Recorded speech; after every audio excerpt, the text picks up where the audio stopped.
Picture this.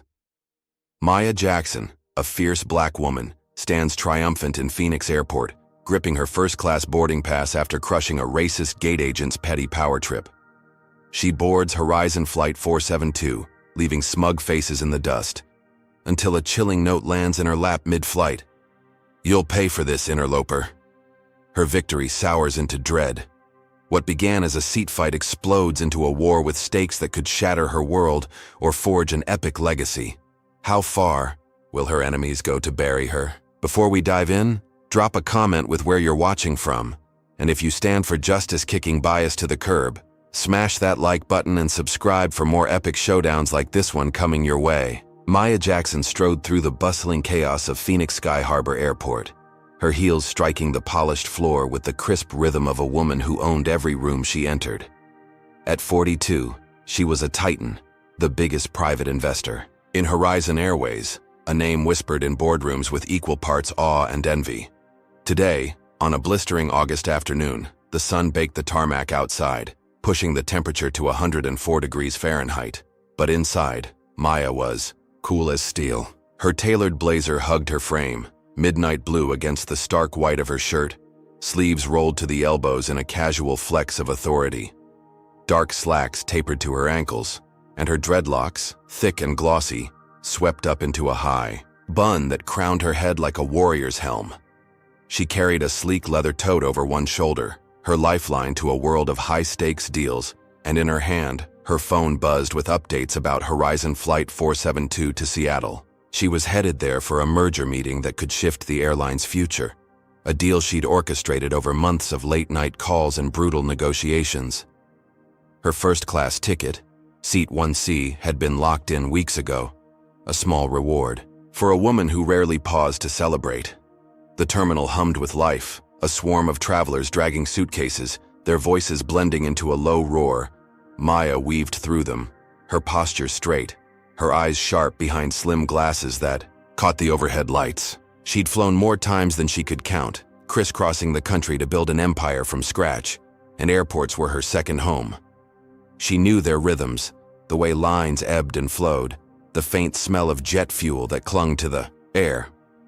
Today, though, something felt off, a prickle at the back of her neck she couldn't shake. She chalked it up to exhaustion, the merger's weight pressing down, and pushed it aside. At gate B7, she stepped up to the counter, her boarding pass already pulled up on her phone, a digital beacon of her rightful place. The flight was set to board in 20 minutes, and she wanted to check in early, maybe grab a coffee before the 3-hour hop to Seattle. The gate area was a mess of bodies, kids whining, businessmen barking into phones, but Maya tuned it out, her focus laser-tight. Behind the counter stood Evelyn Pierce, a gate agent whose pinched face looked like it had been carved from sour dough. Her uniform stretched tight across her shoulders, the Horizon Airways logo stitched in gold thread over her chest, and her auburn hair was yanked back into a bun so severe it pulled her skin taut. She was short, barely clearing 5 feet, but carried herself with the swagger of someone who thrived on petty control. Her eyes, small and darting, flicked over passengers like a hawk sizing up prey, and when they landed on Maya, they narrowed into slits. Evelyn's lips pursed, a thin line of judgment, and Maya felt the shift instantly, a cold ripple of hostility she'd faced too many times before. She'd seen that look in boardrooms, on streets, in stores, a silent question etched into every feature. "What's someone like you doing here?" But Maya didn't blink. She'd built her life on proving those looks wrong, and she wasn't about to flinch now. "ID and ticket," Evelyn snapped, her voice sharp enough to cut glass, skipping any hint of courtesy. Maya slid her driver's license across the counter and tapped her phone screen, the boarding pass glowing bright. Maya Jackson, Flight 472, Seat 1C, First Class. She offered a tight smile, professional but warm, the kind she'd perfected to disarm tension. Evelyn snatched the ID, her fingers brushing the plastic with a faint sneer, and peered at the phone like it was a forged dollar bill. She tilted her head, squinting, then huffed through her nose. "This doesn't look right," she said, her tone dripping with accusation, loud enough to turn heads nearby. A man in a rumpled suit glanced over, his eyebrows lifting, and a woman with a toddler clutched her bag tighter, as if Maya might be trouble. Maya's chest tightened, but she kept her face smooth, her voice level. "It's correct. I booked it 3 weeks ago, confirmed yesterday." Evelyn didn't budge. She spun to her computer, her fingers jabbing the keys with theatrical flair, the clack, clack, clack echoing over the gate's din. Her screen flared with blue light, and she leaned in, her mouth twisting into a smirk that didn't reach her eyes. "System says you're in economy," she announced, her voice rising to carry across the crowd. "Seat 32B, back of the plane." She flicked her gaze to Maya, daring her to argue, and leaned back in her chair, arms folding like she'd just won a prize. The words hit like a slap, sharp and public, and Maya felt the weight of every stare pinning her in place. A teenage girl in a hoodie whispered to her friend, their giggles cutting through the air, and an older guy in a baseball cap shook his head, muttering something under his breath. Heat crept up Maya's neck, not from the Arizona sun but from the humiliation Evelyn wielded like a blade. Maya took a slow breath, her fingers curling around her phone. She'd faced worse, climbed over higher walls, but this stung in a way that caught her off guard. It wasn't just the downgrade, it was the way Evelyn said it, the smug certainty that Maya didn't belong, couldn't belong, in first class. She'd seen that smirk on countless faces, the kind that assumed her skin, disqualified her from power, from comfort, from respect. But Maya wasn't here to lose. She scrolled through her email, found the confirmation from Horizon dated 3 weeks back, and held it up, the text crisp and undeniable. "Seat 1C, first class, paid in full." "Check again," she said, her voice firm but calm, a steel thread running through it. "This says 1C. There's no wait list, no change." Evelyn's smirk faltered for a split second, a crack in her armor, but she recovered fast. She snatched the phone from Maya's hand, her nails grazing the screen, and squinted at the email like it was written in code. Then she shoved it back, her scoff loud enough to draw more eyes. "That's not what my system shows," she said, her tone climbing to a near shout, making sure every soul within 50 feet heard. "You're in 32B, middle seat economy. If you've got a problem, take it up with customer service." She pointed to a desk across the terminal, a good 100 yards away, her finger jabbing the air like a spear. The crowd shifted, a murmur rippling through them, some nodding like Evelyn was the voice of reason, others watching Maya with pity or suspicion.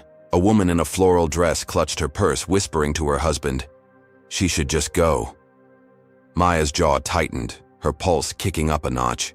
She knew this game, had played it too many times. The loud dismissal, the public shaming, the assumption she'd back down. But she wasn't some rookie traveler scrambling for scraps. She was Maya Jackson, the woman who'd turned Horizon Airways from a mid-tier carrier into a national player, who'd poured millions into its stock and sat in rooms where people like Evelyn couldn't even dream of stepping. She didn't flaunt it, never had, preferred to move in shadows, watching the world reveal itself. Anonymity was her shield, letting her see the airline's guts without the red carpet. Today, though, that shield was cracking and Evelyn was swinging a hammer. She met Evelyn's gaze unflinching and saw the glint there, the petty triumph of a gatekeeper who thought she could decide who belonged where. "I'm not going anywhere," Maya said, her voice low but cutting, each word a stone dropped into still water. "Check your system again or get someone who can." Evelyn's eyes widened, a flicker of surprise, but then her smirk returned, sharper, meaner. She leaned forward, her elbows digging into the counter, and hissed, "I don't care what you think you've got, you're not on my list." The words were a gauntlet, thrown down in front of a growing audience, and Maya felt the air thicken, the tension coiling tight. This wasn't a glitch, not some random error in Horizon's clunky software. Maya had spent enough years reading people, dissecting power plays to know what this was. Prejudice, raw and deliberate, dressed up as protocol. Evelyn didn't see a first-class passenger, didn't see a woman who'd earned every inch of her place. She saw a black woman daring to step out of line, and that was enough to light the match. Maya's fingers twitched, itching to call Tara, her assistant, who could unravel this in minutes. But she held off, wanting to see how far Evelyn would push. how deep this cut would go. The gate agent leaned back, her chair creaking, and waved a hand dismissively. "Next in line," she called, her voice a taunt, as if Maya was already erased. The man in the rumpled suit stepped forward, his ticket ready, but his eyes darted to Maya, uncertain. She didn't move, didn't flinch, her tote still slung over her shoulder, her phone a lifeline in her grip. She'd faced bigger fights, taken down sharper foes, but this moment burned, a spark that could ignite something massive. Evelyn thought she'd won, thought she'd shoved Maya back into place, but she didn't know who she was dealing with. Not yet. Maya's mind raced, calculating her next move, the merger looming, the flight ticking closer. This wasn't just about a seat anymore. It was about power, about who got to draw the lines. And Maya wasn't about to let Evelyn hold the pen. Maya Jackson stood rooted at Gate B7, her heels planted firm against the scuffed linoleum of Phoenix Sky Harbor Airport, refusing to let Evelyn Pierce's venomous smirk erase her. The gate agent's words still echoed, a public slap that stung, deeper than the August heat pressing against the terminal's glass walls. Around her, the crowd buzzed, a restless hive of travelers casting sidelong glances, some with pity, others with faint amusement, as if Maya were a sideshow act gone wrong. Her blazer felt heavier now, the fabric clinging to her shoulders, but she straightened her spine, her dreadlocks swaying slightly as she tilted her chin up. She wasn't about to crumble, not here, not for Evelyn's cheap power trip. This wasn't just a seat. It was a line in the sand, and Maya had spent her life stepping over lines others drew to keep her out. She slid her phone from her pocket, her thumb swift as she dialed Tara Brooks, her executive assistant and a one-woman wrecking crew when it came to cutting through corporate nonsense. Tara picked up on the first ring, her voice crackling with energy despite the 3-hour time difference back in Chicago. "Maya, what's up? You're boarding soon, right?" Maya kept her tone even, a calm that masked the fire simmering beneath. "I've got a gate agent here saying I'm not in first class, bumped me to 32B. My confirmation says 1C. Something's off." Tara's sharp inhale sliced through the line. "You're kidding me. Hold on, I'm pulling everything up now." Maya could hear the rapid tap of keys, Tara's fingers flying across her laptop, a sound as familiar as a war drum to anyone who'd worked with her. While Tara worked, Maya's eyes locked onto Evelyn, who'd turned to the next passenger, a rumpled businessman with a wilted tie, scanning his ticket with a syrupy smile that hadn't graced Maya's exchange. The double standard was blatant, a neon sign flashing prejudice, and it twisted something deep in Maya's gut. She'd faced this before, the subtle and not-so-subtle ways people tried to shrink her, but today it hit different, raw and jagged. Maybe it was the merger looming, the weight of a deal that could redefine Horizon Airways, or maybe it was just exhaustion from fighting the same battles over and over. Either way, she wasn't backing down. Tara's voice snapped her back. "Got it. Your ticket's solid, Maya. Seat 1C, booked 3 weeks ago, confirmed yesterday at 2:37 p.m. Central. No changes, no wait list. I've got the email, payment receipt, everything. Sending it all to you now." Maya's phone pinged as the files landed, a digital arsenal at her fingertips. She opened the email, the confirmation glowing bright, and stepped back to the counter, cutting off the businessman mid-sentence. He stammered, stepping aside, and Evelyn's head jerked up, her smirk souring into a scowl. "I told you, you're in 32B, she barked, her voice loud enough to ripple through the gate area again, drawing fresh stares. Maya didn't flinch. She held up her phone, the screen a shield, and kept her voice steady, each word a deliberate strike. "Check your system again. This says I'm in 1C first class, confirmed. I'm not moving until this is fixed." Her tone was iron, unyielding, the kind she'd used to silence boardroom doubters, and it landed like a punch. Evelyn's eyes flickered, a crack in her bravado, but she doubled down, her fingers slamming the keyboard with exaggerated force. The monitor's blue glow bathed her face, and for a moment she froze, her lips twitching as if she'd bitten, something bitter.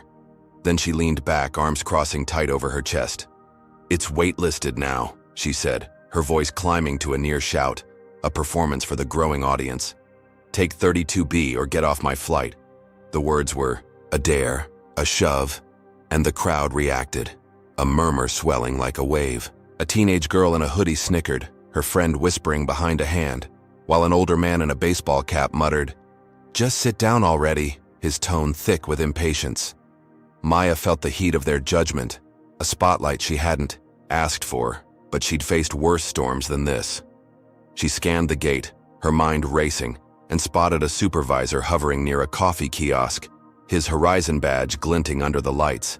Greg Torres, mid-30s, with a sheen of sweat on his brow and a clipboard clutched like a lifeline, looked like a man who'd rather be anywhere else.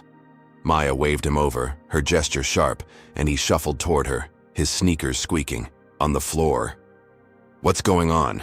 he asked, his voice low, wary, as if he sensed the tension coiling tight. Maya handed him her phone, the confirmation email open, and laid it out, her words clipped but controlled. "I'm booked in 1C, first class."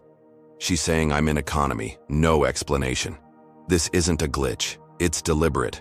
Fix it. Greg's eyes darted to the screen, then to Evelyn, who'd turned away, pretending to busy herself with a stack of boarding passes. Greg hesitated, his Adam's apple bobbing as he swallowed hard, then took the phone and stepped to the counter. "Let me see the manifest," he said to Evelyn, his tone tentative but firm. She huffed, rolling her eyes, but slid the keyboard toward him, her fingers tapping an impatient rhythm on the edge. Greg typed, his brow furrowing as he scrolled, and Maya watched his face shift, confusion giving way to a flicker of alarm. "This says 1C's hers," he muttered almost to himself, then louder. "It's confirmed, Evelyn. No waitlist, no reassignment." Evelyn's smirk vanished, her jaw tightening, but she didn't argue, just shrugged like it was nothing. Greg tapped a few more keys, his hands shaky, and looked up at Maya. "You're good. 1C's yours, sorry about this." He handed back her phone, his apology a thin thread in the thick air. Maya nodded, her pulse easing slightly, and took her boarding pass as the printer spat it out, the ink still wet. She turned to board, her tote swinging lightly, her head high as she passed Evelyn, whose glare could have melted steel. The gate agent's eyes bored into her back, a silent promise of something darker, and Maya felt it, a shiver that wasn't from the AC. She stepped onto the jet bridge, the tunnel's hum swallowing the terminal's noise, and let herself breathe. She'd won, forced their hand, reclaimed what was hers. The other passengers parted as she moved, some nodding in quiet respect, others avoiding her gaze. But she didn't care. She'd stared down Evelyn's bias and walked away with her dignity intact. Or so she thought. As she settled into 1C, the plush leather cradling her, she replayed the scene. The victory, bittersweet. Evelyn's defeat had been public, her smirk wiped clean, but that glare lingered in Maya's mind, a shadow that wouldn't fade.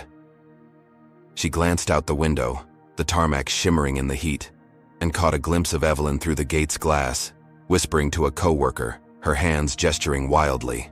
"She won't get far," Maya lip-read, the words a faint echo in her skull. Her stomach twisted, a knot of unease tightening. This wasn't over, not by a long shot. She'd won the battle, but the war was brewing, and Evelyn's parting shot felt like a loaded gun. "Hey, real quick, what do you think about Maya standing her ground like that? Drop a comment with number 1 if you're cheering her on against Evelyn's trash attitude, or number 2 if you think she should have just taken the economy seat to avoid the drama. Either way, if you're fired up about seeing justice smack down gatekeepers like Evelyn, hit that like button and subscribe so you don't miss what's coming next. This fight's just getting started, and trust me, you'll want to see how it explodes. So, what's your take? Has Maya crushed it? Or is she walking into a trap she can't outsmart? What happens when that note from the hook lands in her lap? Maya Jackson sank into the plush embrace of Seat 1C, the leather cool against her back as Horizon Flight 472 climbed into the Arizona sky, leaving Phoenix's blistering sprawl behind. The cabin hummed with the steady drone of engines, a sound that usually lulled her into focus, but today it felt like a cage rattling shut. 30 minutes aloft, the seatbelt sign flicked off, and she exhaled, her shoulders loosening for the first time since gate B7. Her tote rested at her feet, her phone silent in her lap, and she reached for the glass of water a flight attendant had slipped her during boarding, the ice clinking softly as she took a sip. The victory over Evelyn Pierce lingered, a sharp-edged triumph that tasted more like grit than glory. She'd forced the gate agent to eat her own words, reclaimed her place with proof and steel, but that whispered threat, "She won't get far," gnawed at her, a splinter she couldn't pull free. The first-class cabin was a bubble of quiet privilege, a stark contrast to the chaos she'd left behind. A businessman 2 rows up flipped through a Wall Street journal, his pen scratching notes in the margins, while a woman in a silk scarf sipped champagne, her eyes half closed. Maya let her gaze drift to the window, the earth a patchwork of brown and gold 35,000 feet below, clouds streaking past like torn cotton. She tried to shake the unease, chalk it up to adrenaline still pumping from the showdown, but her instincts, honed over decades of navigating corporate minefields, screamed that something was off. She'd built her empire by trusting those instincts, and now they were buzzing like a live wire. A shadow fell across her tray table, and she glanced up to see a flight attendant looming over her. His lanky frame hunched slightly in the low ceiling. His name tag read Kyle Vance, and his face was a mask of nerves. Pale skin stretched tight over sharp cheekbones, his blonde hair slicked back with too much gel. His hands trembled as he thrust a folded slip of paper toward her, his fingers brushing hers with a clammy chill. "This is for you," he muttered, his voice barely above a whisper, eyes darting to the side like a cornered animal. Maya's pulse kicked up, a jolt that sent the water glass wobbling. She took the note, her fingers steady despite the sudden tightness in her chest, and unfolded it slowly, the paper crinkling in the silence. Scrawled in jagged black ink were 5 words that hit like a fist. "You'll pay for this, interloper." Her breath caught, a sharp hitch that echoed in her skull. She scanned the cabin, her eyes slicing through the dim light, searching for a clue, a face, anything. The businessman kept scribbling, oblivious. The champagne lady adjusted her scarf, her lips pursed in a private smile. A young guy in a hoodie near the bulkhead scrolled his phone, earbuds dangling. No one met her gaze, no one twitched, but the air felt heavier now, thick with an unseen threat. She snapped her head back to Kyle, who'd already started to retreat, his sneakers silent on the carpet. "Wait," she said, her voice low but firm, stopping him cold. "Who gave you this?" Kyle turned, his Adam's apple bobbing as he swallowed, his eyes wide with something close to panic. "A guy in coach," he stammered, his words tumbling out fast. "Big dude, bald, didn't catch his name. Handed it to me when I was passing out snacks, said give it to the lady in 1C. That's all I know." Maya's mind raced, a dozen threads tangling at once. A passenger? Some random bigot who'd caught wind of the gate drama? Or worse, someone tied to Evelyn, a pawn in a bigger play. She held up the note, her fingers tightening around the edges, and fixed Kyle with a stare that could have cracked stone. "You didn't see anything else? No details?" He shook his head, his hands twisting together. "No, ma'am. He was just, a guy. I didn't think much of it till I read it." His voice cracked on the last word, and he backed away, disappearing behind the curtain to coach before she could press harder. Maya's grip on the note tightened, the paper crumpling slightly, her knuckles paling against her skin. This wasn't random. It was too precise, too pointed, delivered right to her seat. She pressed the call button, her thumb firm, and within moments, a new figure emerged from the cockpit door, her presence cutting through the cabin like a blade. Captain Lisa Monroe was a tall woman, her pilot's uniform crisp, her salt and pepper, hair cropped close, her stride exuding the kind of authority that came from years commanding the skies. Her dark eyes locked onto Maya, sharp and assessing as she stopped beside 1C. "You rang?" she asked, her voice smooth but edged with steel, a tone that said she didn't waste time. Maya handed her the note without a word, watching Lisa's face as she read it. The captain's jaw tightened, a muscle ticking beneath her skin, and she folded the paper with deliberate care, her gaze flicking back to Maya. "Where'd this come from?" she asked, her tone dropping low, urgent. "Flight attendant Kyle," Maya said, matching Lisa's intensity. "Says a passenger and coach gave it to him. Big bald guy, no name. Happened 20 minutes ago." Lisa nodded, her eyes narrowing, as she glanced toward the curtain, then back to Maya. "This isn't okay," she said, her voice a quiet growl. Not on my plane. I'll look into it. She tucked the note into her pocket, her fingers brushing the fabric, and straightened up. Stay put. I'll talk to the crew, see if we can ID this clown. We're 2 hours from Seattle, but I'm not letting this slide. Maya nodded, her throat tight, grateful for the captain's resolve but acutely aware of the limits. Mid-flight, 35,000 feet up, options were slim. Lisa turned, her boots thudding softly as she headed back to the cockpit, leaving Maya alone with her racing thoughts. She leaned back, the seat's comfort mocking her now, and stared at the note's words burned into her mind. You'll pay for this, interloper. Pay for what? Standing up to Evelyn? Claiming her seat? Being a black woman who dared to belong where others thought she didn't? Her fingers drummed the armrest, a restless beat as she pieced it together. Evelyn's glare at the gate, that whispered threat. Now this. A note slipped through the cracks of a sealed plane. It wasn't coincidence. It was coordination, a jab from someone who knew exactly who she was, or at least what she represented. But who? A passenger acting solo, fueled by gate gossip? Or a cog in a machine Evelyn had cranked up before takeoff? Maya's eyes darted to the curtain separating first class from coach, a flimsy barrier that hid a sea of faces she couldn't see. The big bald guy could be anyone, a hulking shadow with a grudge watching her even now. Her skin prickled, a chill that had nothing to do with the cabin's 68-degree air. She'd faced threats before, anonymous emails, snide comments at shareholder meetings, but this was different, visceral, immediate. She was trapped, a metal tube hurtling through the sky. No exit, no backup, just her and an enemy she couldn't name. The businessman coughed, flipping a page, and the sound jolted her, her nerves raw. She forced a breath, slow and deep, willing her pulse to steady. She wasn't helpless, never had been, but the plane felt smaller now, a cage with teeth. Lisa's promise hung in the air, a lifeline, but Maya knew the truth. 2 hours to Seattle, no way to search a packed cabin without sparking chaos. No cameras in coach to catch the culprit. The best Lisa could do was question Kyle, maybe eyeball a few passengers, but mid-flight, justice was a long shot. Maya's mind spun, replaying Evelyn's face the way she'd whispered to that coworker, the venom in her stance. Was this her doing, a parting gift wired into the flight? Or had Maya's win at the gate lit a fuse she couldn't see, one that stretched beyond Evelyn to something uglier, deeper? She clutched her phone, tempted to text Tara, but airplane mode locked her in silence, a prisoner to her own questions. The note lay crumpled on her tray, a tiny bomb that had already detonated in her head.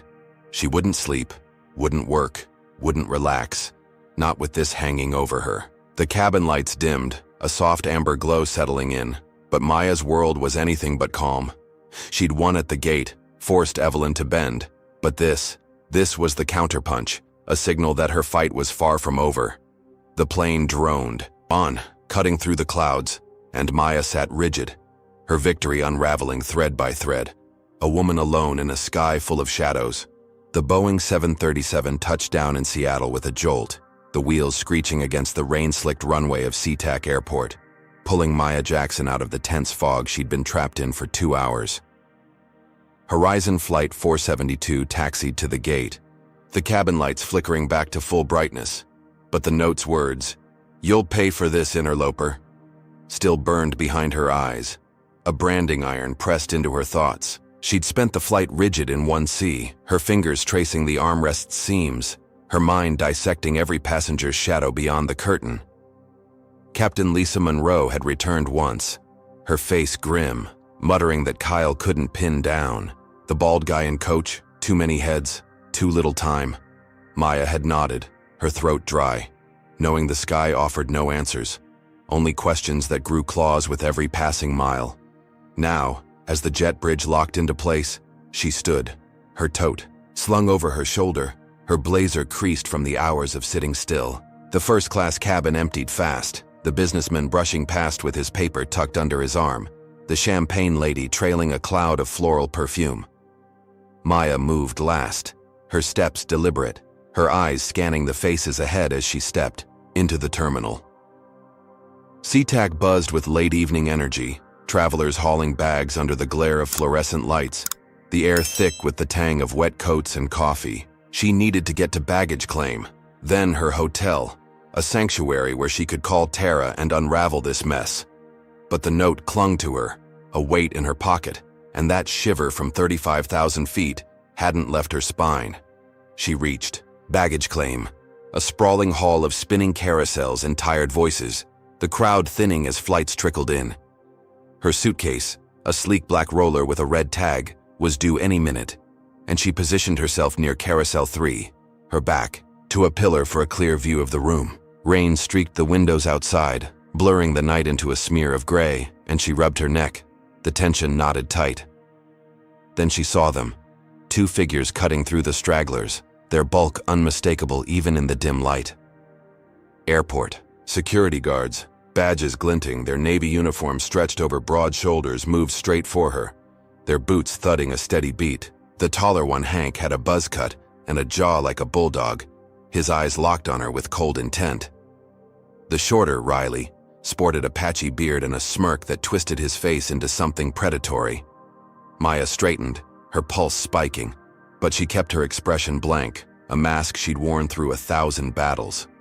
They stopped 3 feet away, close enough for her to smell the stale coffee on their breath, and Hank spoke first, his voice a gravelly drawl. "Maya Jackson?" She nodded, her chin lifting slightly, and he crossed his arms, his biceps straining the fabric. "We've got a report you assaulted a gate agent in Phoenix. You're coming with us." The words landed like a brick through glass, shattering the fragile calm she'd clung to since landing. Assaulted? Her mind flashed to Evelyn, that venomous, "Glare at Gate B7," the whispered threat as she'd boarded. This was no coincidence. It was a counterstrike, swift and brutal, aimed to knock her down before she could catch her breath. "Assaulted who?" she asked, her voice steady, cutting through the hum of the baggage hall. "I've been on a plane for 3 hours. Check the manifest." Hank's smirk widened, a glint of triumph in his eyes, and he stepped closer, his Iwa shadow swallowing hers. "Gate agent in Phoenix says you shoved her, got physical when she wouldn't let you board. We've got witnesses." Riley chimed in, his tone mocking. "Yeah, lady, you're in deep now." Maya's stomach churned, rage and disbelief colliding, but she held her ground, her toed a lifeline against her hip. "That's a lie," she said, pulling the crumpled note from her pocket and thrusting it toward them. "This came mid-flight, a threat from someone on board. I've got my boarding pass, proof I was in 1C not fighting anyone. Call your supervisor." Hank barely glanced at the note, his thick fingers brushing it aside like trash, and sneered, "Nice story, but we don't buy fakes." Before she could react, Riley grabbed her arm, his grip iron tight, and Hank snapped cuffs around her wrists, the metal biting into her skin. Gasps rippled through the thinning crowd, travelers freezing mid-step, phones lifting to capture the scene. A woman in a raincoat whispered to her husband, "What did she do?" And a kid with a backpack pointed, wide-eyed. Maya's face burned, not from shame but from the sheer audacity of it, the public spectacle engineered to break her. She didn't resist, didn't give them the satisfaction, but her mind raced, piecing it together. Evelyn hadn't just whispered a threat, she'd weaponized it, turned a petty grudge into a criminal trap. They hauled her through the terminal, her heels clicking against the tiles, the cuffs chafing as they shoved her into a holding room near the security office. It was a stark box, gray walls, a single metal chair bolted to the floor, a buzzing fluorescent tube overhead casting harsh shadows. Hank uncuffed her, tossing her tote onto a table, and Riley leaned against the door, his smirk unwavering. "Sit tight," Hank growled. "We're sorting this out." They stepped out, the lock clicking shut, and Maya sank into the chair, her blazer creasing further, her dreadlocks brushing her shoulders as she tilted her head back. She rubbed her wrists, red marks blooming where the steel had pressed, and forced her breathing to slow, her anger a coiled spring she couldn't unleash yet. She pulled her phone from her tote, the battery at 12%, and saw a flood of notifications, missed calls from Tara, texts piling up. One caught her eye, a tweet from a stranger. "Saw a black woman cuffed at SeaTac baggage claim WTF Horizon." It had 40 retweets already, a spark in the dark. She dialed Tara, her fingers trembling slightly, and her assistant answered. Instantly, her voice a mix of panic and fury. "Maya, where are you? Twitter's blowing up. Someone posted about security grabbing you." Maya kept it tight, her words clipped. "Holding room at SeaTac. They're saying I assaulted a gate. Agent in Phoenix. It's Evelyn Tara. She's behind this. Get Horizon's legal team on it now." Tara's gasp crackled through the speaker. "That's insane. I'm on it. Stay put." Minutes dragged into an hour, the room's silence broken only by the hum of the light and the faint clatter of the terminal beyond. Maya paced, 3 steps one way, 3 back, her mind a storm of strategy. She'd won at the gate, forced Evelyn to bend, but this was the payback, a sucker punch that turned her victory into a handcuffed nightmare. The door finally swung open, Hank stepping in alone, his bulldog jaw set, but his eyes flickered with something new, unease maybe. "You're clear," he muttered, tossing her tote back. "No evidence, just a mix-up. Get out." Maya grabbed her bag, her voice ice cold. "A mix-up doesn't cuff me in public. Who called this in?" Hank shrugged, his shoulders hunching. "Came from Phoenix, that's all I know." She stepped into the terminal, the air cooler now, the crowd gone save for a few stragglers. Her suitcase sat abandoned by Carousel 3, and she retrieved it, her fingers tight around the handle. She'd beaten this, forced their hand again, but as she headed for the exit, her phone buzzed, a text from an unknown number lighting up the screen. "Next time you won't walk away." Her breath stopped, her eyes darting to the shadows beyond the glass doors. The note on the plane, now this, a 1-2 punch that said her enemies weren't done. She'd escaped the cuffs, but the trap was tightening, and Seattle's rain-soaked night felt like a battlefield she hadn't signed up for. Maya pushed through the doors, the drizzle kissing her face, and flagged a cab, her blazer dampening as she slid inside. The driver, a grizzled man with a Seahawks cap, glanced at her in the rear view. "Rough night?" he asked, his voice gruff, but kind. She nodded, her throat too tight to answer, and gave him the hotel address. The cab pulled away, tires hissing on wet asphalt, and she leaned back, the city's lights blurring past. Tara's call had saved her, Horizon's legal muscle flexing just enough to spring her loose. But that text was a promise, a vow that this wasn't over. Evelyn's reach stretched beyond Phoenix, beyond the gate, and Maya's victory, twice, one, felt like a hollow shell. She'd fought her way off the plane, out of cuffs, but the real blow was coming, and she didn't know from where. Maya Jackson stormed into her Seattle hotel room, the door slamming shut behind her with a thud that echoed off the beige walls, her suitcase skidding across the carpet as she dropped it without a glance. The cab ride from SeaTac had been a blur of rain-streaked windows and the driver's low chatter, but that text, "Next time you won't walk away," pulsed in her veins like a second heartbeat. She tossed her damp blazer onto the bed, the fabric crumpling into a dark heap, and kicked off her heels, her bare feet sinking into the plush rug. The room smelled of lavender and stale air, a sterile sanctuary that felt anything but safe after. The cuffs, the note, the relentless drumbeat of retaliation. She needed answers, not rest, and she wasn't waiting for dawn to get them. Her phone, down to 8% battery, buzzed as she plugged it into the charger by the nightstand, the screen lighting up with Tara Brooks's name. Maya answered, her voice tight, a coil of fury barely leashed. "Tara, tell me you've got something." Her assistant's response came fast, sharp with urgency. "Maya, I've been digging since you called from SeaTac. You're not gonna believe this. I hacked into Horizon's internal system, passenger profiles, the works. Evelyn's supervisor, Paul Kendrick, flagged you as disruptive after takeoff. Manual override, no justification logged." Maya's breath hitched, her fingers gripping the phone until her knuckles ached.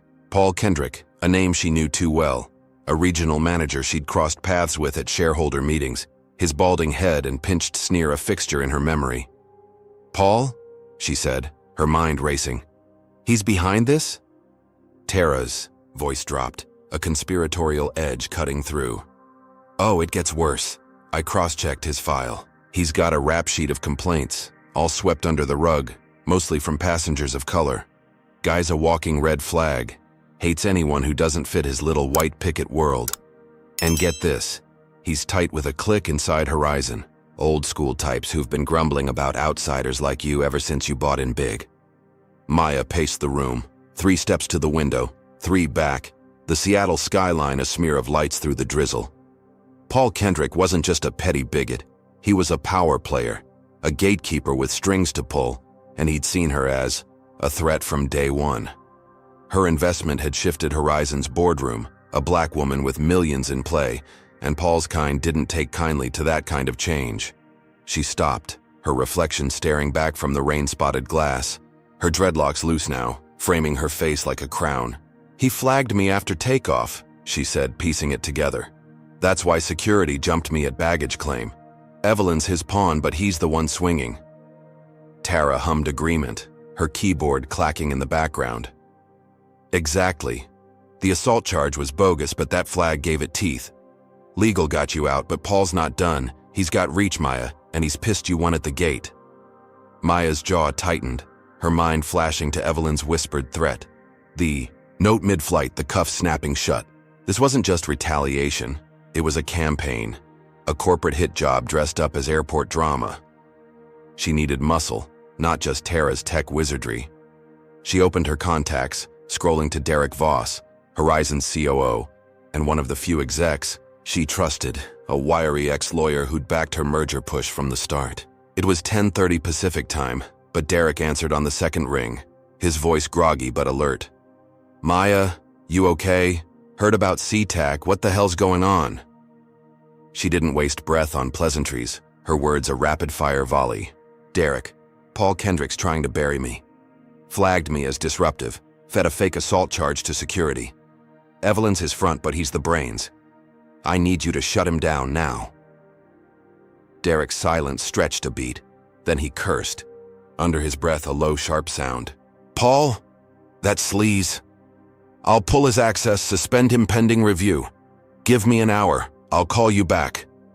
Maya hung up, her pulse a steady thrum, and sank onto the bed, her hands braced on her knees. She'd moved fast, struck hard, and Derek's clout could clip Paul's wings. The room's quiet pressed in, the hum of the heater a faint underscore to her thoughts.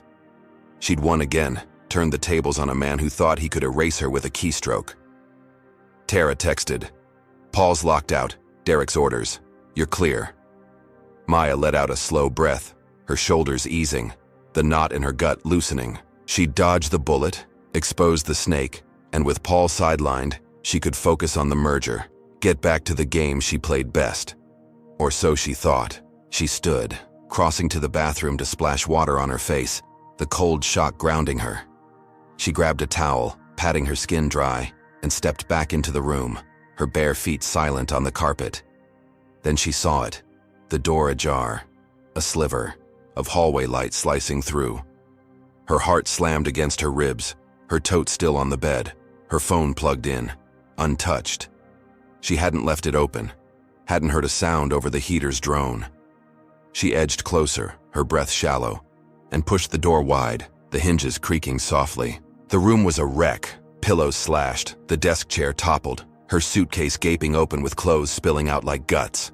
Scrawled across the mirror in dripping red paint were words that turned her blood to ice. "Go back where you came from." She stumbled back, her hip crashing into the nightstand, the lamp wobbling but not falling. Her phone buzzed, Derek's name flashing, and she snatched it up, her voice a rasp. "Derek, someone trashed my room, painted a threat on the mirror. This isn't over." His reply came fast, laced with shock. "What?" "I just suspended Paul, he's got no access. Stay there, I'm sending security, calling the cops." Maya nodded, though he couldn't see, her eyes locked on the jagged letters, the paint still wet, streaking down the glass. She'd thought Paul was the head of the snake, but this was a body blow, a physical strike that said his reach went deeper, darker than she'd guessed. She backed to the bed, sinking onto the edge, her blazer crumpled beside her. The room's lavender scent now sour with fear.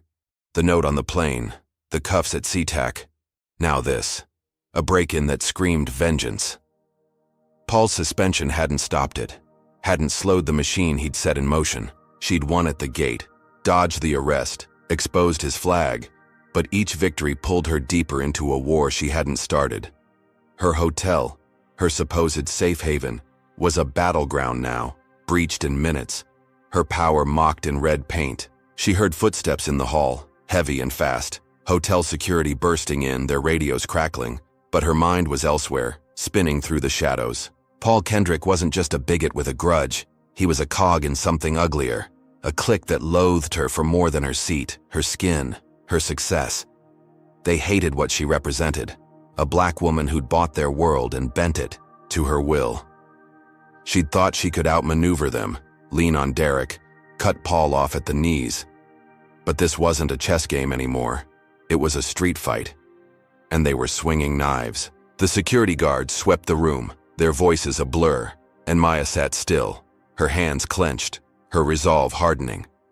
She'd survived the night, but the morning would bring blood, and she wasn't sure whose.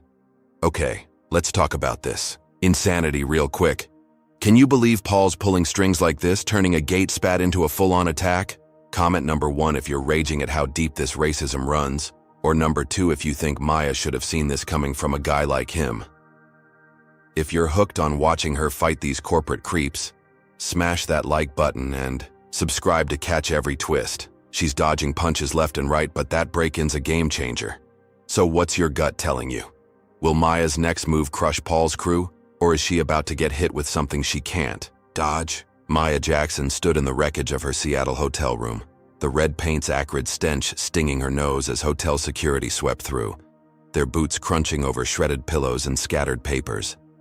The mirror's message, "Go back. Where you came from," dripped like blood, a taunt that echoed the note from the plane, the cuffs at SeaTac, a chorus of hate growing louder with every move she made. Her blazer lay crumpled on the bed, her suitcase a gutted shell, but she didn't flinch, her dreadlocks framing a face carved from resolve. The guards muttered into their radios, their voices a low hum, and outside, sirens wailed, Seattle PD closing in. She'd called Derek Voss, Horizon's COO, minutes ago, and his promise of cops and backup was her lifeline. But the break-in had shifted something inside her, a spark igniting into a blaze. She wasn't waiting for Paul Kendrick's next punch. She was hitting back. Her phone, now at 5%, buzzed with a text from Tara Brooks. "Cops en route, stay sharp." Maya nodded to herself, pocketing the device, and stepped into the hall as 2 officers arrived, their uniforms damp from the drizzle, flashlights slicing through the dim light. The taller one, Officer Chen, a wiry man with a buzz cut, took her statement, his pen scratching fast as she laid it out. The gate fight, the note, the arrest. Now this. His partner, a stocky woman named Ortiz, photographed the room, her camera's flash bouncing off the mirror's crimson scrawl. "We'll dust for prints," Chen said, his voice clipped but steady. "But this looks personal. Any enemies at Horizon?" Maya's lips pressed thin, Paul's name on her tongue, but she held it, saying only, "Plenty. Start with the gate agent, Evelyn Pierce." Chen nodded, jotting it down, and they cleared out, leaving her with a promise of updates and a room she couldn't sleep in. She checked into a new suite 3 floors up, the staff stammering apologies, their faces pale with nerves. The fresh space was sterile, white linens crisp, the view a gray smear of Puget Sound, but safety felt like a lie now. Maya dropped her tote on the desk, her fingers trembling as she plugged in her phone and opened Twitter, her thumbs flying. She typed fast, her words a Molotov cocktail lobbed into the digital void.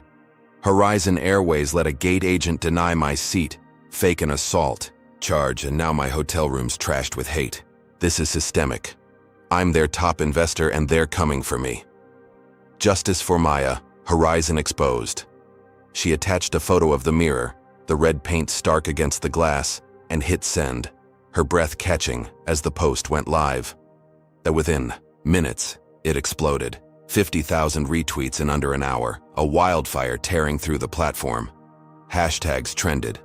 Justice for Maya, climbing to number 3 nationwide. Horizon exposed, not far behind. Comments flooded in, a tidal wave of outrage and support. "This is disgusting, sue them." And "Black women can't even fly in peace, Horizon's done." News outlets picked it up, CNN flashing her tweet on a breaking news ticker, MSNBC, calling it a corporate scandal unfolding in real time.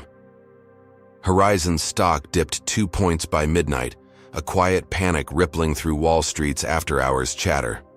Maya watched it unfold, her chest tight, her victory at the gate, a distant memory swallowed by this public war. She'd gone loud, turned the spotlight on Paul's clique, and for a moment, she felt the power shift, the world tilting in her favor.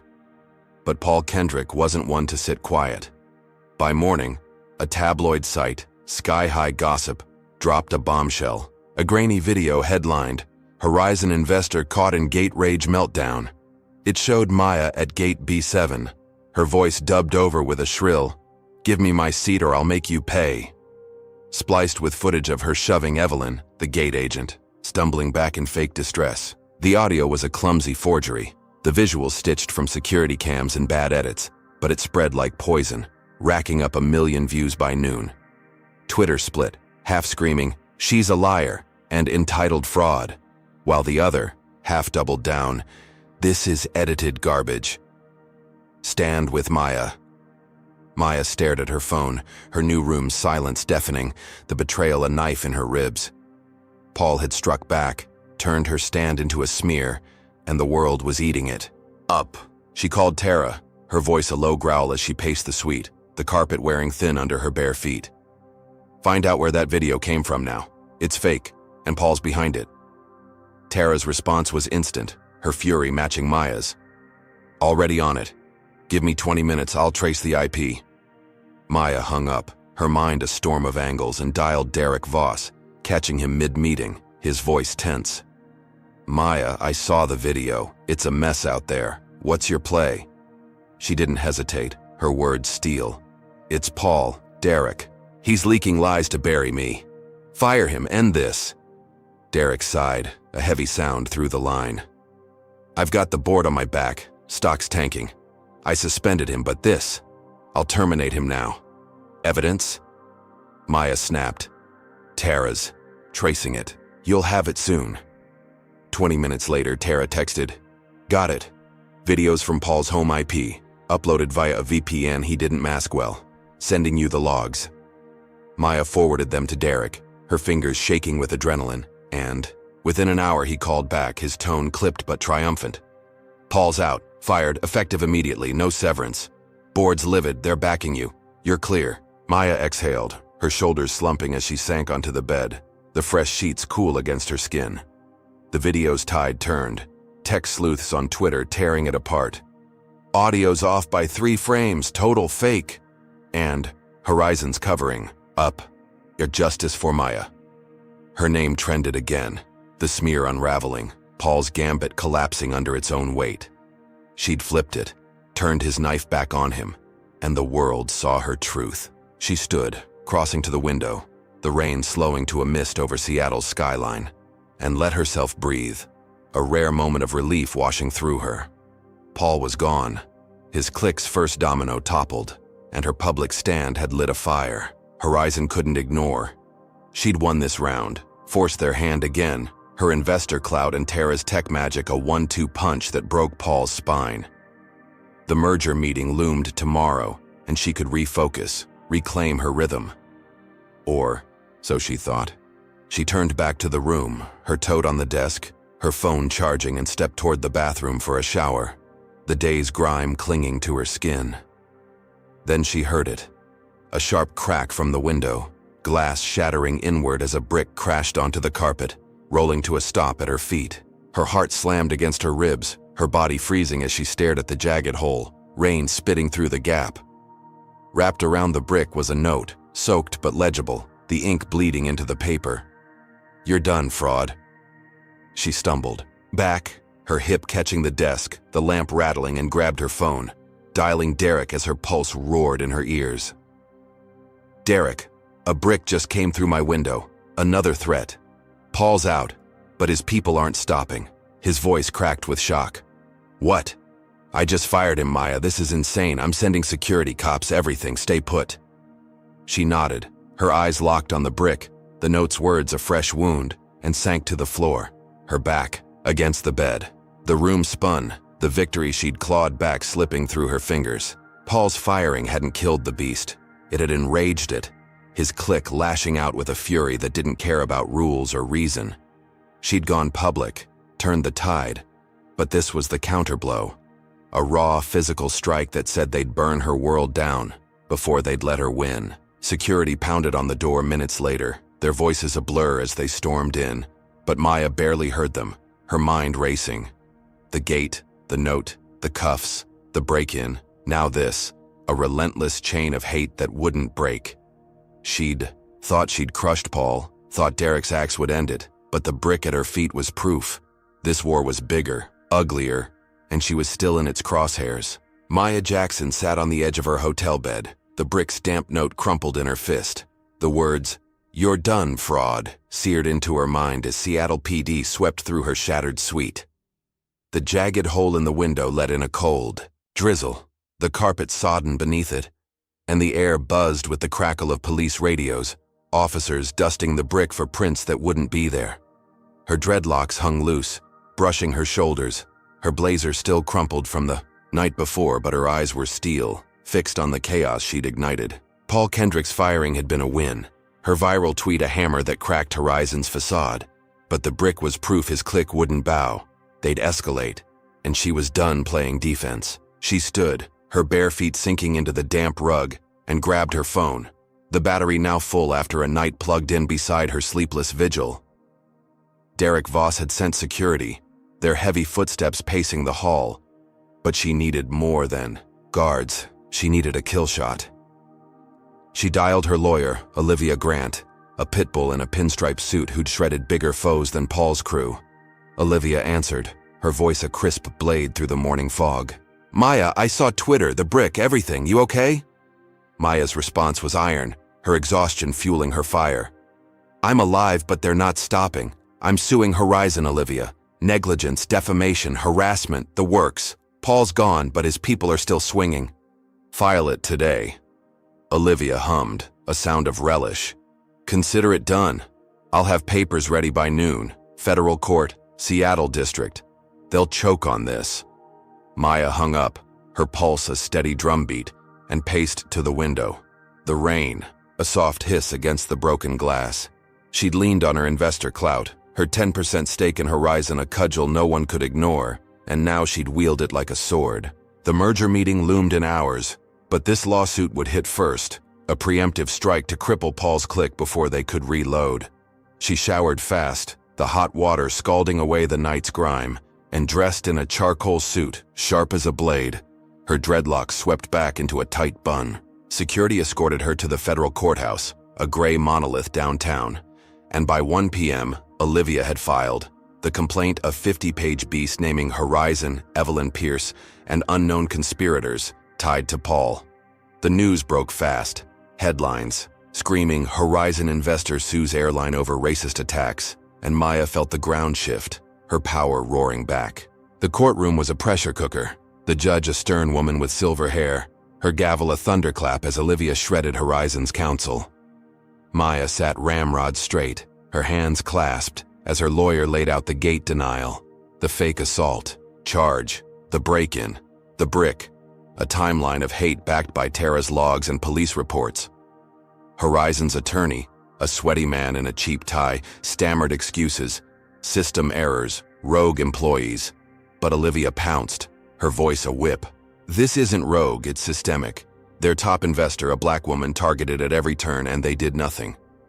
The judge's eyes narrowed, her pen scratching notes, and by day's end, she ruled, a settlement slammed down, $2 million and a public apology from Horizon's board, live on every network by 6 p.m. Maya walked out, the courthouse, steps slick with rain, her suit pristine despite the damp, and let herself smile, a rare crack in her armor. The apology aired, Derek Voss's voice steady as he read it. "Horizon Airways deeply regrets the treatment of Ms. Maya Jackson, our valued investor, and commits to rooting out bias." Twitter erupted. Justice for Maya trending at #1, the video debunked, Paul's name mud. She'd won, turned their smear into her triumph, her lawyer's blade cutting deeper than Paul's brick could bruise. She headed back to the hotel, the merger meeting set for morning, her victory a shield she'd carry into the boardroom. Or so she thought. She stepped into the lobby, the concierge nodding with newfound deference, and rode the elevator to her. New suite, the air crisp with fresh paint, no trace of the night's chaos. She kicked off her heels, her feet aching, and sank onto the couch, her phone buzzing with Tara's update. Settlements wired, horizons bleeding. You crushed it. Maya exhaled, her shoulders easing, the weight of the day lifting. She'd flipped the script, forced Horizon to kneel, and Paul's clique was reeling, their leader axed, their lies exposed. She could sleep, reset, take the merger by storm. Then her phone rang, an unknown Seattle number, and she answered, her voice wary. "Who's this?" A desk sergeant's gruff tone crackled through. "Ms. Jackson, Seattle PD. You're under arrest, bribery of a witness. Come down now, or we're coming for you." Her stomach dropped, the room tilting as she gripped the couch, her nails digging into the fabric. "Bribery? That's insane, I just won in court." The sergeant's reply was flat, unyielding. "Got an email. Says you paid off a Horizon employee to lie about Kendrick. Warrants out, move it." She hung up, her breath shallow, and called Tara, her voice a rasp. "Seattle PD's framing me. Bribery charge, some fake email. Dig into it, fast." Tara's gasp was audible, her fury rising. "They're relentless. I'm on it, Maya, hang tight." Minutes later, 2 cops banged on her door, their fists a drum roll, and she opened it, her suit still on, her dignity intact. They cuffed her, the steel colder than SeaTac, and marched her out, hotel staff gaping, a new spectacle unfolding. The precinct was a fluorescent hell, the holding cell a concrete box with a bench and a flickering light. Maya sat, her wrists raw, her mind racing as Tara worked from Chicago, tracing the email. An hour in, her phone buzzed through the guard's hands. Derek on the line, his voice tight with panic. "Maya, I heard. This is nuts. I'm pulling every string, CEOs. On it too." She snarled, her patience gone. "Find the cop tied to Paul, Derek, that's the link. Get me out." He promised, hung up, and Tara texted 30 minutes later. Emails from a burner, but the IP's a Phoenix precinct. Cop's name's Daniels, Paul's old buddy, sending it to Derek. Maya's jaw clenched, her anger a live wire. Paul's, click striking from the shadows, framing her with a lie so bold it could have been ripped from a bad movie. Derek moved fast, his CEO cloud a battering ram, and by midnight the precinct doors swung open, a sheepish sergeant uncuffing her, muttering, "Evidence doesn't hold, you're free." She stepped into the night. The rain stopped, the air sharp with salt from the sound. Tara's proof had blown the frame up apart, Daniels exposed, Paul's fingerprints all over it. She'd dodged another bullet, her team's speed her salvation. But as she hailed a cab, a black sedan screeched past, its bumper clipping her suitcase, the driver's face a blur before it vanished into the dark. She stumbled, her heart pounding, the near miss a scream in the silence. The cab pulled up, the driver wide-eyed. "You okay, lady?" She nodded, sliding in, her suit creased, her resolve iron. The ride back was a haze, the city's lights streaking past, her mind a battlefield. She'd won the lawsuit, forced Horizon's apology, but Paul's crew didn't care. They'd turned legal traps into death threats, their hate a machine that wouldn't stop.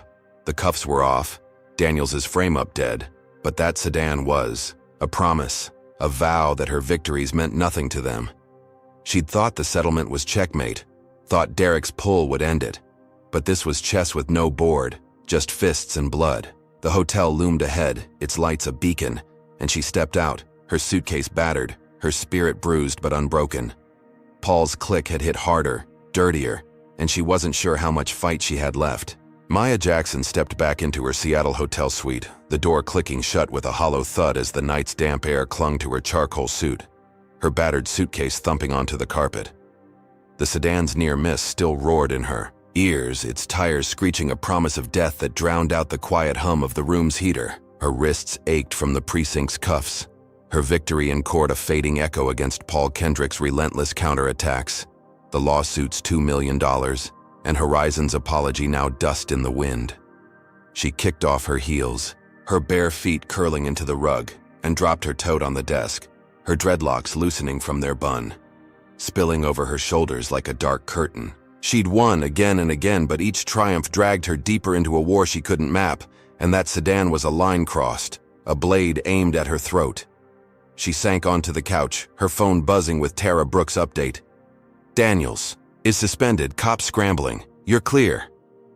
Maya nodded to the screen, her jaw tight. But clear meant nothing when Paul's click kept swinging, their hate a hydra sprouting new heads with everyone she cut off. The merger meeting was hours away, a chance to reclaim her footing. But she needed to know how deep this rot went. Who else was pulling strings? She opened her laptop, the screen's blue glow bathing her face, and dug into Horizon's internal files. Tara's backdoor access, a key she'd wielded since the gate fight. She cross-referenced Paul's allies, names she'd glimpsed in shareholder reports, and froze when one hit like a punch.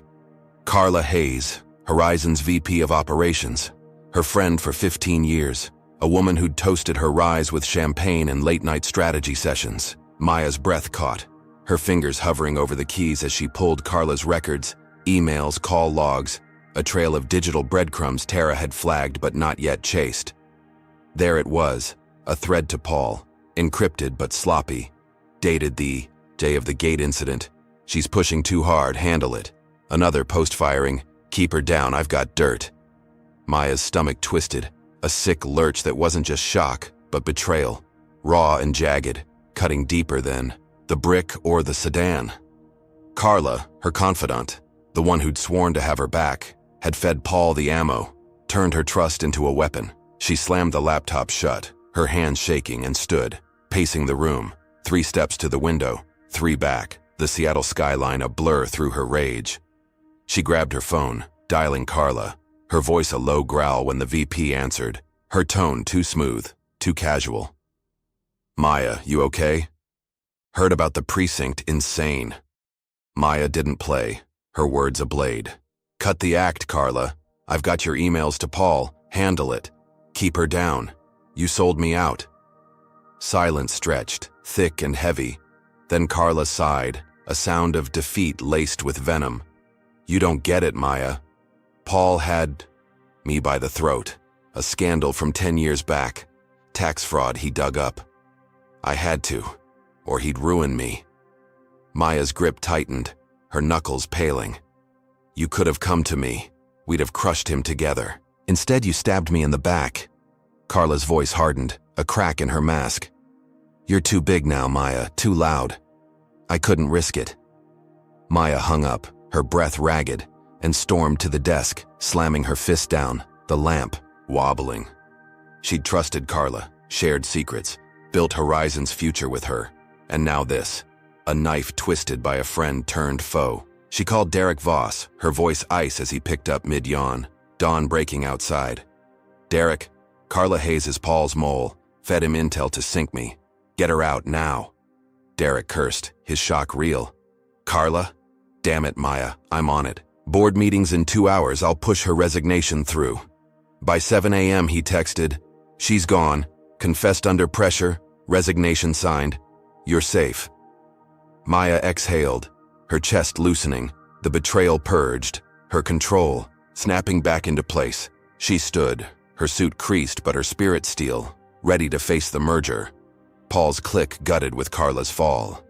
She'd flipped it again, turned a traitor's knife into her own, and Horizon's board would bow to her now, her clout undeniable. She grabbed her tote, her phone, and headed for the door, the morning light filtering through the blinds, a new day to dominate. Then the windows rattled, a roar from below, and she spun, her heart slamming as she saw them, a mob surging outside, 50 strong, their voices a guttural chant. "Get out, fraud!" They waved signs, "No place for liars," and hurled rocks, one smashing the glass beside her, shards raining down as she ducked, her arm shielding her face. She stumbled back, her tote crashing to the floor, her phone skittering across the carpet as the mob's roar grew, a wave of hate crashing through the morning calm. Security burst in, their shouts drowned by the chaos, dragging her to the hall as glass shattered behind her. "Paul's people," one guard barked, his grip tight on her arm. Hired muscle. Staged this. Cops swarmed below, batons flashing, but the lead officer, a burly man with a scar across his cheek, pulled her aside, his breath hot on her face as he whispered, "You should have stayed down," his eyes glinting with Paul's malice. Maya's blood ran cold, her mind racing. Carla's ouster a spark that lit this fuse. Paul's click unleashing a riot to break her. They hustled her to a back exit, the mob's chants fading as sirens wailed. But that officer's words echoed, a promise of deeper rot, Paul's reach coiling into law enforcement itself. She'd thought Carla was the last domino, thought Derek's axe had cleared the board, but this was a new beast, a public assault that turned her hotel into a war zone. Her suit was torn at the elbow, her dreadlocks tangled with glass dust. But she stood tall, her breath steadying as security flanked her, the cops dispersing the crowd. Paul's clique didn't care about her wins, her clout, her truth. They'd burn Seattle down to bury her, and that officer's smirk was proof they had badges on their side. She climbed into a waiting car, the driver peeling out. The hotel, shrinking in the rearview as her phone buzzed, Tara's voice frantic. "Maya, you okay?" Twitter's exploding, mobs all over it. Maya's reply was steel, her resolve unbreakable. "I'm alive, Tara. They're desperate, that's all this is. Dig into that cop, find his link to Paul." The line crackled. With Tara's determination, on it, and Maya leaned back, the city blurring past, her merger delayed, her world a battlefield. She'd ousted Carla, won the lawsuit, but Paul's crew struck harder. Their hate a tidal wave she couldn't outrun, not yet. All right, let's unpack this wild turn real quick. Can you believe Carla flipped on Maya like that, trading loyalty for Paul's blackmail? Drop a comment with number 1 if you're stunned a friend could stab her in the back, or number 2 if you saw it coming from a corporate snake like Carla. If you're rooting for Maya to keep crushing these traitors and bigots, hit that like button and subscribe to catch every blow she lands next. She's dodging mobs and dirty cops now, but she's not breaking. So, what's your call? Will Maya turn this riot into her next win, or is Paul's crew about to drop a bomb she can't survive? Maya Jackson gripped the armrest of the hotel's security car, her knuckles tight against her skin as the vehicle sped through Seattle's rain-slicked streets, the mob's chants fading into the hum of the engine. Glass dust clung to her dreadlocks, her torn suit a testament to the riot that had shattered her suite. Paul Kendrick's clique turning betrayal into a public siege. The scarred cop's whisper, "You should have stayed down," looped in her skull, a venomous thread tying Carla's treachery to a deeper rot she couldn't yet name. Her phone buzzed relentlessly in her lap, Tara Brooks's texts piling up. "Mobs on CNN, you're trending." But Maya's focus was razor sharp, her merger meeting scrapped, her world a battlefield where survival trumped strategy. The car screeched to a stop outside a nondescript safe house, a squat brick building tucked behind a row of pines, its windows dark, its silence a stark contrast to the hotel's chaos. Security hustled her inside, their boots thudding on the hardwood, and she dropped her battered suitcase by the door, her tote slung over her shoulder like a shield. The room smelled of dust and pine, a bare-bones setup with a couch, a table, and a TV flickering on mute. CNN's ticker already screaming, Horizon investor attacked by mob in Seattle. She sank onto the couch, her suit creased, her body aching, and flipped the sound on, her own face staring back from the screen. A photo from last year's shareholder gala, poised and powerful, now captioned with, "Target of Hate." The story broke wide, MSNBC cutting in with aerial shots of the mob, 50 bodies waving signs, "Fraud out," rocks arcing through the air. Twitter lit up. Justice for Maya surging to number 1, a million voices roaring, "This is systemic racism, Horizon's complicit," while counter hashtags, Maya lies, clawed for traction, fueled by Paul's lingering smear. Protests erupted. Outside Horizon hubs, LAX, O'Hare, JFK, travelers chanting her name, shutting down gates with sit-ins, the airline stock plunging 5 points by noon. Derek Voss called, his voice ragged. "Maya, this is everywhere, board's freaking out. I've suspended 20 tied to Paul's crew, we're cleaning house." She nodded, her throat dry. "Good, but it's not enough. They're still coming." Derek's sigh crackled through. "I know. I'm pushing reforms. Stay low."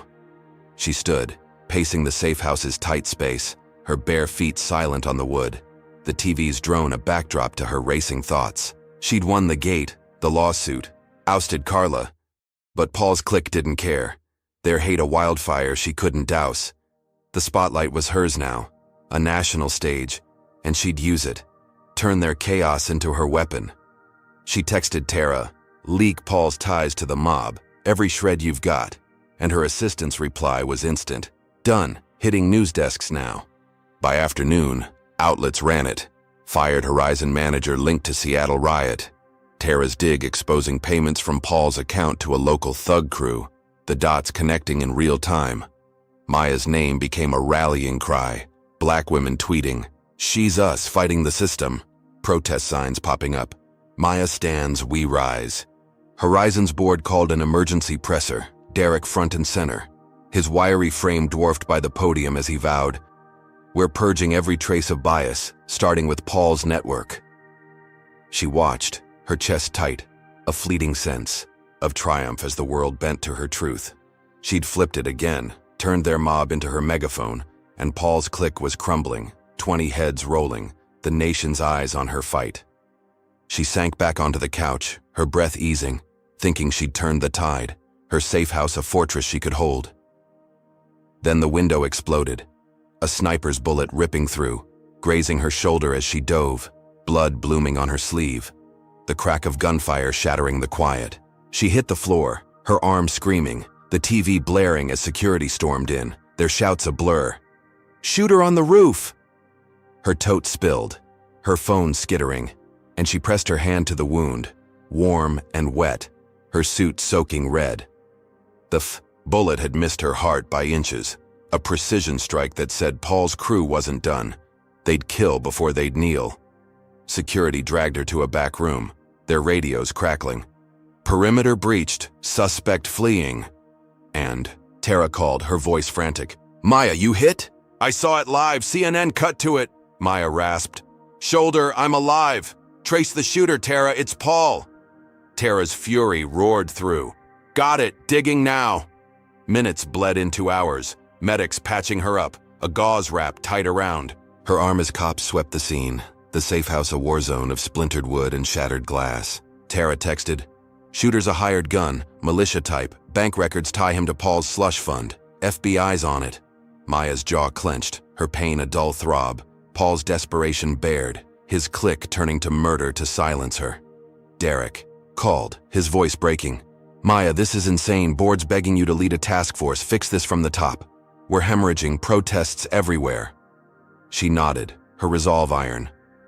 "I'll do it, but they're not stopping, Derek," he stammered. "We'll protect you, I swear," and hung up, leaving her in the medic's glow, her blood staining the floor. She stood, wincing as her arm protested, and paced to the back window, the pines swaying in the wind, Seattle's gray sky a shroud. She'd agreed, her cloud a battering ram to reshape Horizon, Paul's crew on the ropes, the nation watching. She'd turned their sniper into her spotlight, the grays a badge of survival, and she'd lead. Force change. End this nightmare, or so she thought. She turned back, her phone buzzing with a news alert. Horizon investor's car explodes in driveway. A live feed cutting to her hotel, flames licking the night, her rental sedan a fireball 30 feet high, the blast rocking the block as cops cordoned it off. Her knees buckled, her good hand catching the wall, her breath a ragged gasp as the medic rushed over. "Ma'am, sit." She waved him off, her eyes locked on the screen, the fire's roar a mirror to her pulse. Paul's clique had struck again, minutes after the sniper, their hate a bomb that turned her escape into ash. She dodged death twice in an hour, her shoulder bleeding, her car a crater, and the safe house felt like a coffin now, its walls closing in. Security tightened, their voices sharp. "We're moving you now." But Maya barely heard, her mind spinning.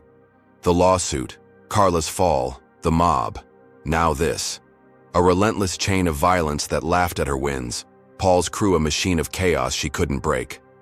They hustled her to a new car, the medic beside her, her arm throbbing as the city blurred past, the explosion's heat still on her skin. She'd thought the spotlight was her shield, thought Derek's purge would stop them. But Paul's slush fund had bought killers, not just thugs, and they'd burn her world down before. They'd let her rise. Her phone buzzed, Tara's voice a lifeline. FBI's raiding Paul's accounts, Maya. They've got the militia link. You're safe soon. Maya's reply was steel. Not yet, Tara. They're not done. The car sped on, the safe house. Lost to the night, her victories hollow, her enemies a shadow she couldn't shake. Hold up, this is getting wild, right? Maya's turning a sniper shot into a war cry, but that car bomb's a whole new level of crazy. Can you imagine the guts it takes to keep fighting after that? Comment number 1 if you're blown away by her grit, or number 2 if you think she's pushing too hard against a wall that won't crack. If you're all in for watching her take down these murderous clowns, smash that like button and subscribe to catch the next insane twist. She's bleeding, her car's toast, but she's not out. So, what's your hunch? Can Maya turn this double whammy into her knockout punch, or is Paul's crew about to drop a final blow she can't dodge? Maya Jackson crouched in the backseat of a black SUV, her shoulder throbbing beneath the gauze as the vehicle tore through Seattle's back streets. The city's lights a fleeting smear beyond the tinted windows. The safe house was a memory, its shattered window and the car bomb's fireball etched into her skull. Paul Kendrick's clique turning her victories into ash with sniper shots and explosives. Her torn suit hung loose, her dreadlocks matted with sweat and glass dust. But her eyes burned, a fire stoked by every blow they'd landed. Tara Brooks sat beside her, laptop balanced on her knees, her fingers flying across the keys. A lifeline in the chaos as security flanked them, their radios crackling with updates. FBI's moving, perimeter secure. Maya's tote lay spilled. At her feet, her phone buzzing with Derek Voss's last call. We're relocating you. Stay alive. The SUV pulled into an industrial alley, a shadowed stretch of crumbling warehouses and rusted chain link, stopping at an unmarked garage that groaned open, swallowing them whole. Inside, the air was thick with oil and damp concrete, a bare bulb swinging overhead as security hustled her out, Tara trailing with her tech arsenal. The new safe house was a bunker, steel walls, no windows, a cot and a table, its only furniture. A fortress carved from desperation. Maya sank onto the cot, her good hand pressing her wound, the pain a dull roar she ignored. Tara set up shop, her laptop's glow casting sharp angles on her face, and muttered, FBI's raiding Paul's accounts, but we need more, Maya. They're not stopping. Maya nodded, her voice low. Then we go deeper, Tara. Hack Horizon, find the root. Tara cracked her knuckles, diving into Horizon's servers with a backdoor she'd built years ago, her screen a cascade of code as Maya paced, 3 steps one way, 3 back, the bunker's chill seeping through her socks. She'd won the gate, the lawsuit, ousted Carla, turned the spotlight, but Paul's crew kept coming, sniper rifles and bombs their answer to her every move. Tara's voice snapped her focus. Holy crap, Maya, look at this. The screen glowed. With a dossier, Paul's syndicate laid bare. A racist cabal spanning Horizon's ranks and beyond. Pilots, managers, even a board member, linked by encrypted chats and offshore accounts flush with 10 million in dirty cash. Names scrolled, faces she'd passed in hallways. A network that loathed her skin, her power, her existence. Maya's breath hitched, her good hand clenching. The wound's ache a distant hum against this revelation. That's the head, she said, her voice steel. Paul's just the fist. Leak it, Tara, all of it, to the FBI, CNN, everyone. Tara nodded, her fingers a blur, and within minutes the files hit. A digital bomb detonating across newsrooms. Horizon Airways infested with racist syndicate. Headlines screaming, as Tara's upload burned through the dark web, untraceable, unstoppable. Maya watched, her chest tight, the bunker's walls a shield as the world erupted. FBI agents storming Paul's Phoenix home, live feeds showing cuffs snapping on his wrists, 20 others dragged from offices and bars, their faces pale under flashing lights. She stood, her legs shaky but her spine straight, the TV on the table flickering with breaking news. Mass arrests at Horizon. Investor Maya Jackson's expose triggers federal raid. Twitter went nuclear. For justice for Maya at number 1. A million voices howling, she took them down, and Horizon's done, burn it. Protests swelled, airports grinding to a halt, the airline stock cratering 10 points by dusk. Derek called, his voice a mix of awe and panic. "Maya, you've gutted them. Paul's in custody, the board's in shambles. You're a hero." She rasped. "Not yet, Derek. They're not finished." Her eyes on the screen. Paul's sneer as he was shoved into a van, his empire crumbling under her hand.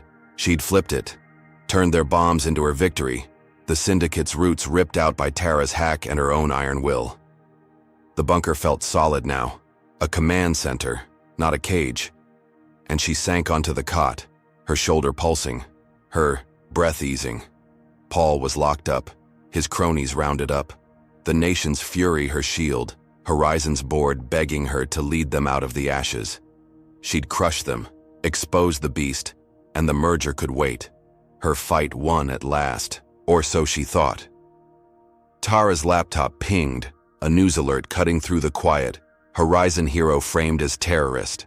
A shaky video airing live, Maya's face superimposed over the car bomb's flames, a fake voiceover claiming, "I did it for sympathy, to take Horizon down." Her heart stopped, her good hand slamming the cot as Tara spun, her eyes wide. "They've flipped it, Maya. Doctored footage. It's everywhere." The TV blared, pundits shouting, was she behind it all? As Twitter fractured, half screaming, "Lies," half turning, "She's a fraud." Maya's allies wavered, Derek texting, "Board spooked, what's this?" Her victory unraveling in seconds, Paul's remnant crew striking from the shadows. She stood, her wound flaring, and barked, "Trace it, Tara, now!" Tara dove back in, her screen a war zone. "It's from a burner server, Phoenix IP, Paul's last gasp, I'll kill it." But the damage spread, a poison seeping through her triumph, her name muddied again. Then the bunker shook, a SWAT team breaching the door, rifles up, their shouts deafening. "Maya Jackson, hands up, you're under arrest." She froze, her good arm rising, blood seeping through her gauze as Tara yelled, "This is fake, she's innocent." The lead agent, a hulking man with a buzz cut, snarled, "Video says otherwise, move." They cuffed her, the steel biting, her raw wrists, and dragged her out, the bunker's safety a lie, Tara's laptop abandoned on the table. The alley swarmed with lights, choppers thumping overhead, CNN cutting live. Horizon investor arrested in terror plot. The frame-up, a masterstroke, Paul's crew laughing from their cells. They shoved her into a van, the doors slamming, her suit torn, her shoulders screaming as the city blurred past, the SWAT team's radios buzzing with orders. She'd exposed the syndicate, locked Paul away, but this was their final blow, a lie so bold it turned her hero's crown into a terrorist's noose. Tara's voice echoed in her head, "I'll kill it." But the world was turning, her allies doubting, the protests faltering, Horizon's board pulling back. She sat, her breath steady, her mind racing, the cuffs a cold reminder of every fight. She'd won, only to face this, a trap she hadn't seen, a lie she couldn't outrun. The van rolled on, Seattle's gray dawn breaking through the cracks, her victories a pile of rubble under this new assault. She'd thought the raids were the end, thought Paul's arrest would break them, but his clique had one last card, a smear that painted her as the villain, her blood on the floor their proof. The agent beside her smirked, his badge glinting. "Should have quit while you were ahead." And she met his gaze, her eyes ice, her resolve unbroken. She'd crushed them before, she'd do it again. But the van's rumble was a countdown, her next move a mystery even to her. Maya Jackson sat rigid in the back of the SWAT van, her wrists chafed raw by cuffs, the steel biting deeper with every jolt as the vehicle barreled through Seattle's pre-dawn streets. Her torn suit clung to her, blood seeping through the gauze. On her shoulder, a sniper's graze from hours ago, now a dull roar beneath the fresh sting of betrayal. The fake video framing her as a terrorist looped in her mind. Paul Kendrick's remnant crew turning her expose into a noose, her victory over his syndicate shredded by a lie broadcast to millions. The SWAT agent beside her smirked, his buzz, cut glinting under the van's dim light, but she met his gaze with ice.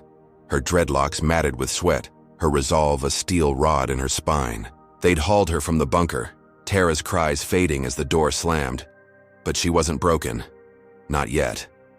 The van screeched to a halt outside Horizon Airways' Seattle headquarters, a sleek tower of glass and steel piercing the gray dawn, its logo a mocking beacon against the sky.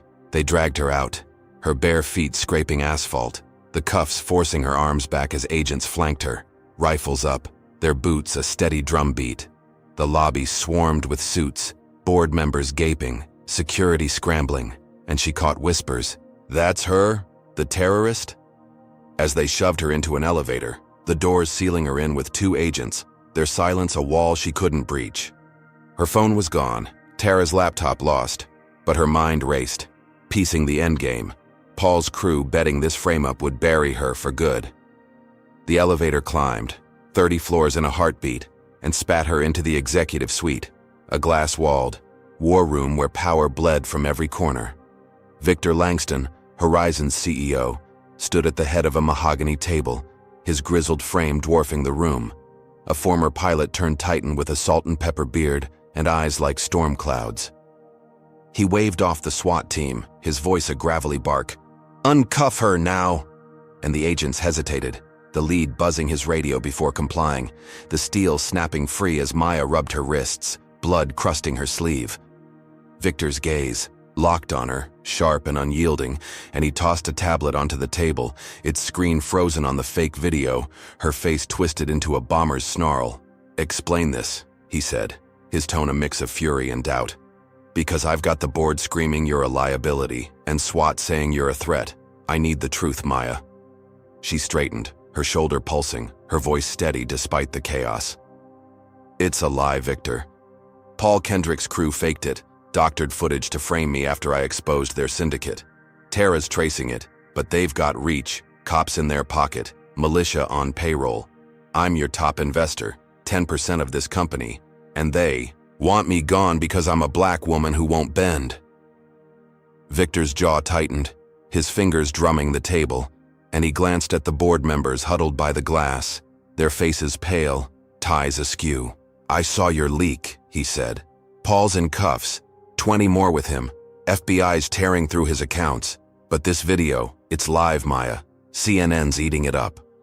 She stepped closer, her bare feet silent on the polished floor, her eyes boring into his. "Then stop it, Victor. You're the CEO, my boss in name, but I own this fight. Shut down SWAT, pull the board in line, or Horizon's done. Stock's already tanking." He stared, a beat stretching long, then barked at security. "Get SWAT out. This is my call." The agents bristled, the lead muttering, "She's a suspect." But Victor's glare silenced him. "I said out." They retreated, rifles lowering, and the room exhaled, the board shuffling closer, their whispers a nervous hum. Victor turned back, his voice low. "You're right, Maya. You've got 10%, more sway than half these suits. I'm your boss, but you're mine too in a way. Tell me how we fix this." She nodded, her mind clicking into gear, and laid it out, her words a blade. "Tara's got proof. The IP's Phoenix, tied to Paul's last cronies. Air it live, expose the frame-up, show the world I'm clean. Then purge the rest, every name in that dossier, no mercy." Victor's eyes narrowed, a flicker of respect breaking through, and he grabbed his phone, dialing Derek Voss, his voice booming. "Derek, get Tara's data. We're going live now." The board murmured, a mix of fear and awe, and within minutes, a tech crew stormed in, cameras rolling as Victor took the podium, Maya beside him, her torn suit a badge, her blood a testament. The feed cut to every network, Victor's gruff voice filling the air. "Maya Jackson's no terrorist. She's our biggest investor, my boss in stakes, and she's been targeted by a racist syndicate we've rooted out. This video's a fake. Here's the proof." Tara's logs flashed, the Phoenix IP burner server, Paul's last gasp laid bare, and Maya stepped up, her voice steady. "I fought for my seat, my rights, and they tried to kill me for it. Paul's crew's done, but Horizon stands with me now." The room erupted, board members nodding, security sealing the floor, and Twitter flipped. Justice for Maya roaring back, "She's cleared," drowning out the fading Maya lies. Paul's last cronies, cornered by the broadcast, cracked live on. Air, a Phoenix cop and a militia thug confessing in cuffs. Paul paid us, said frame her or die. Their voices trembling as FBI agents loomed. Maya watched, her chest loosening, the world bending to her truth. Victor's reveal a hammer that smashed the lie. She'd flipped it, turned their frame up into her coronation. Her 10% a crown, no one could strip.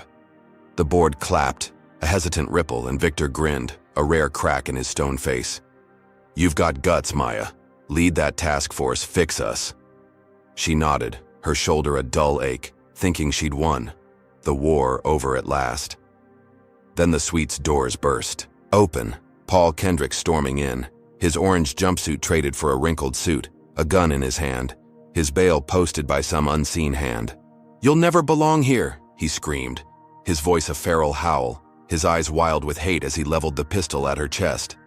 Shots rang out, a deafening crack splitting the air, board members diving, security lunging as Maya ducked, her good arm shielding her face. Victor roared, "Get him!" And the room dissolved into chaos, glass shattering, screams echoing. Paul's last stand a bullet storm she hadn't seen coming. She hit the floor, her wound tearing open, blood pooling as security tackled Paul, his gun skittering across the hardwood, his rant slurring into rage. She's nothing, nothing. They pinned him, knees on his back, cuffs snapping tight. But Maya stayed down, her breath shallow, the room spinning. Victor knelt beside her, his gruff voice cutting through. Stay with me, Maya, you're hit. She shook her head. Just the shoulder, worse now. Her voice a rasp as medics rushed in, their hands a blur. Paul's eyes met hers, a dying ember of hate, and she stared back, unbroken, her victory intact despite the blood, the bullets, the chaos he'd unleashed. They dragged him out, his screams fading down the hall, the cameras still rolling, the world watching as medics patched her up, her suit a ruin, her dreadlocks streaked with red. Victor stood, his hand on her good shoulder. You're the boss here, Maya, you've proved it. She nodded, her pulse steadying, the syndicate gutted, Paul's last gasp a failure, her name cleared on every screen. The board huddled, their fear shifting to respect, and she rose, wincing, her bare feet firm on the floor. The war won, or so it seemed. The gunfires echo a warning she couldn't shake. Maya Jackson knelt on the hardwood floor of Horizon Airways' executive suite, her torn suit soaked with blood from her reopened shoulder wound, the air thick with the metallic tang of gunfire and the sharp sting of shattered glass. Paul Kendrick's wild shot still echoed in her ears, his final scream. You'll never belong here.